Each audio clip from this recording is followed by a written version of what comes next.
Yeah. So talk about the process of reinventing yourself, how you've done it and how you continue to do it. What, like, if somebody's just asked you, Jeannie, how do you reinvent yourself? Tell us what you know. Give us some tips about that. I think part of reinventing yourself is two parts. Not to be afraid of letting go what you no longer need. Finding the parts of yourself that no longer reside with you, the old thoughts, the old ways of being, and letting yourself let them go.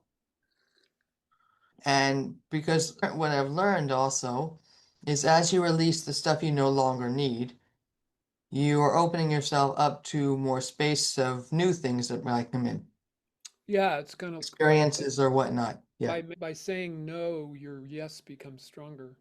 Yes. Yeah. Yeah. Okay. And so it sounds like you've got this radar screen for how to reinvent yourself because you're a self-growth person. And part of the guardrails or something on this radar screen is to be aware of what comes to the surface, recognizing, and then and recognizing what needs to leave, what's in the way, what Or you sometimes you don't know. For example, when I first did my first book, my son Adam was taking lessons. He was, just say the name of that book just so people. oh, he talks funny. He talks funny. Okay. Yes, so I had the idea for my book because of the nonprofit I had caused, and there was a situation at a pool where my son had gone to the local pool and another father had come up to me with his son and my husband at the time. I went to the food bar to get French fries or whatnot. And so this gentleman came up to my husband and tried to have a little bit conversation or something like that with my son Adam, who was not verbal at the time. But because Adam didn't necessarily know how to respond or have a conversation, the father looked at my husband and gave him a dirty look like, "What's wrong with your son?" Picked up his son and walked off. And my husband had never ever dealt with any of that because he was working.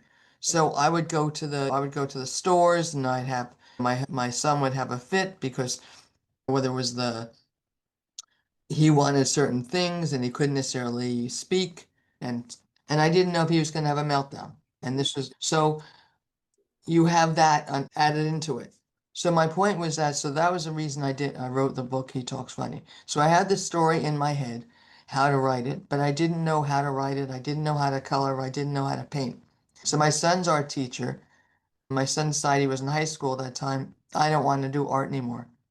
He didn't necessarily doodle. So I took over his paints and I explained to the art teacher what I wanted. So she helped me draw it and get the color palette and everything else. And that's my first stick figure drawing of He Talks Funny.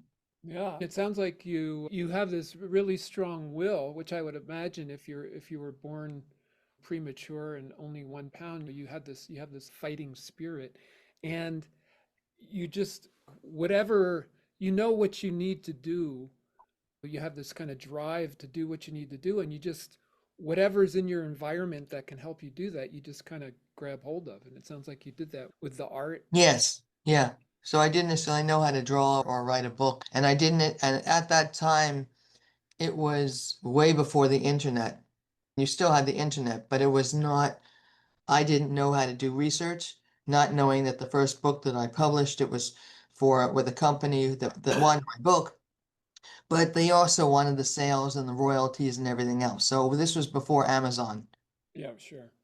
So every little change would a sentence or two or proofing it whatnot would have cost me a lot. So I had a lot of money that I put out and I didn't always recoup it.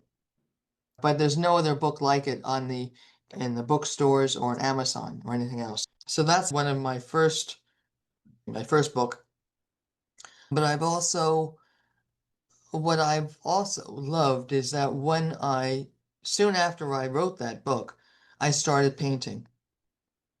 And I did not know how to paint. I didn't really know what colors were.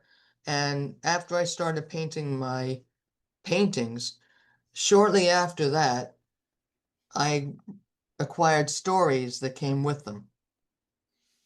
So it's not like I can say, oh, these two match together. It didn't always happen that way. I do a painting and then I do another painting or whatever the case may be. And then I wake up one day and a story got in my head. Hmm. Oh, that goes with this picture. Right. Okay, and I can put another picture in the book that Hmm. I've written. Yeah, so that's Yeah, it's cool how the unbeknownst to your conscious mind, the your creative muse was like matching things up, you know. yeah. And then Yeah. people upstairs, whatever you want to call, Yeah. I'm grateful for because I said they sent either stories my way or showed me how to put the pieces together. Yeah.